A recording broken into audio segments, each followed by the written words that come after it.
Bacaan Kitab Suci Injil, Renungan dan Doa.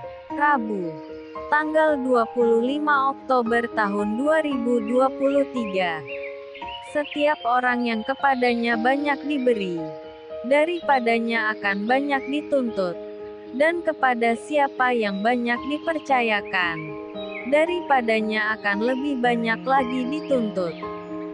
Inilah Injil Suci menurut Lukas. Bab 12 ayat 39-48. Tetapi ketahuilah ini, jika tuan rumah tahu pukul berapa pencuri akan datang, ia tidak akan membiarkan rumahnya dibongkar.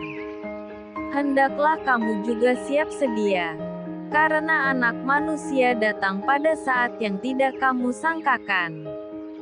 Kata Petrus, "Tuhan, kamikah yang Engkau maksudkan dengan perumpamaan itu atau juga semua orang?"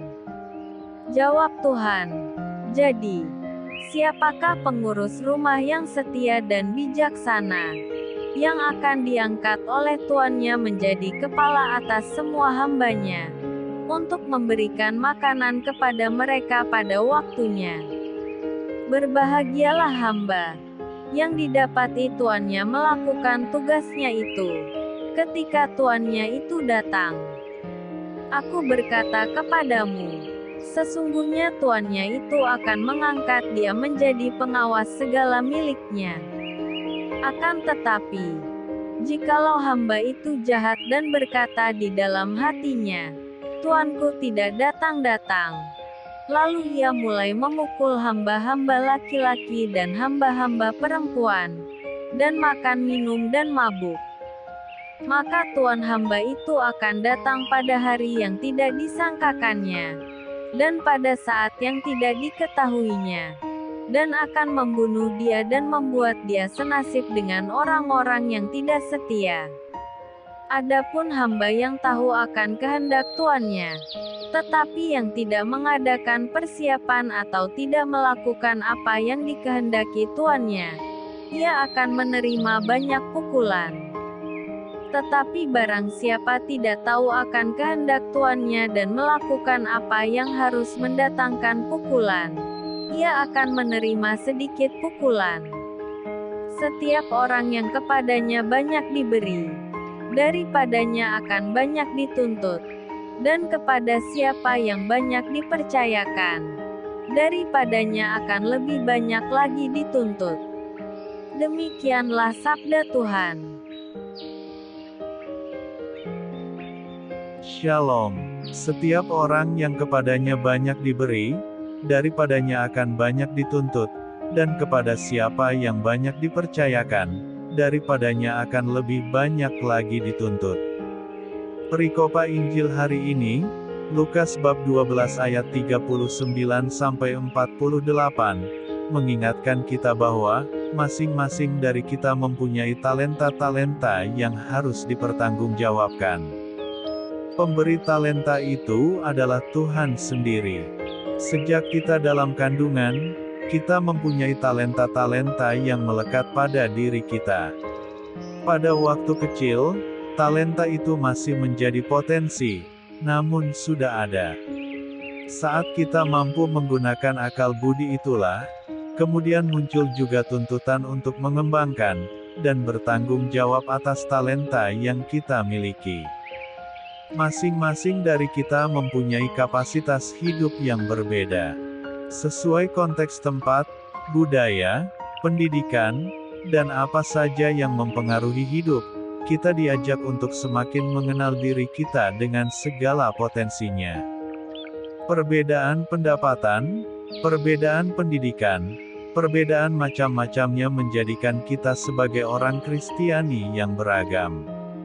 Namun demikian, satu hal yang sama persis adalah dengan kapasitas kita masing-masing, Tuhan akan menuntut pertanggungjawaban atas hidup kita. Seorang petani akan dituntut tanggung jawab sebagai petani, seorang guru akan dituntut sebagai seorang pengajar, demikian juga dengan kapasitas masing-masing dari kita. Hidup duniawi kita juga merupakan hidup yang penuh tuntutan, tuntutan dari keluarga, dari tempat kerja, dari masyarakat, dari gereja, dan tuntutan-tuntutan lainnya. Sejak kecil kita diajari untuk memenuhi tuntutan itu. Maka dari itu, tidak jarang diri kita saat ini juga menuntut orang lain untuk seperti yang kita kehendaki. Dalam level yang wajar, demi kesejahteraan umum, setiap orang dituntut dalam kapasitasnya dan kewajibannya. Kiranya yang penting juga menjadi perhatian adalah berkaitan dengan tanggung jawab dari tuntutan itu. Sebuah tuntutan idealnya dilihat dari kemampuan bertanggung jawab seseorang. Dalam pengertian seperti itu, perikop hari ini mengajarkan kepada kita untuk selalu peka akan tanggung jawab kita sebagai orang Kristiani. Tanggung jawab itu adalah tanggung jawab moral kemanusiaan. Tuntutan paling jelas dalam perikopa ini adalah tuntutan untuk mencintai orang lain dengan lebih serius. Memperlakukan seorang hamba sebagai bukan manusia adalah pelanggaran besar. Seorang hamba pun layak diperlakukan sebagai manusia seperti Sang Tuan. Memang seorang hamba mempunyai tugas dan kewajiban, namun hal itu tidak menjadi legalitas seorang tuan memperlakukan semena-mena terhadap para hambanya. Dalam seluruh pengajarannya, Yesus menghendaki supaya kita sampai pada level tanggung jawab moral kemanusiaan. Kita saat ini menantikan kedatangannya dalam kemuliaan. Kewaspadaan konkret yang perlu kita pelihara adalah memperhatikan dan menaruh belas kasih kepada sesama kita, bukan justru hanya memikirkan diri sendiri. Itulah logika Kristiani. Dalam keadaan penantian, justru kita diajak untuk semakin peduli pada sesama dan lingkungan sekitar. Logika umum mempraktekkan bahwa dalam penantian, diri sendirilah yang menjadi paling penting. Marilah berdoa. Ya Tuhan, ajarilah kami untuk mempunyai mata hati yang senantiasa waspada dan peka. Bantulah kami agar mampu untuk bertanggung jawab atas diri kami dan sesama. Semoga kami tidak terlena dengan kenikmatan makanan dan minuman yang kami santap. Karena belas kasih dan kerahiman-Mu, semoga kami selalu mau belajar untuk mempunyai hati seperti yang Engkau miliki. Amin. Tuhan Yesus memberkati. RHPE Channel.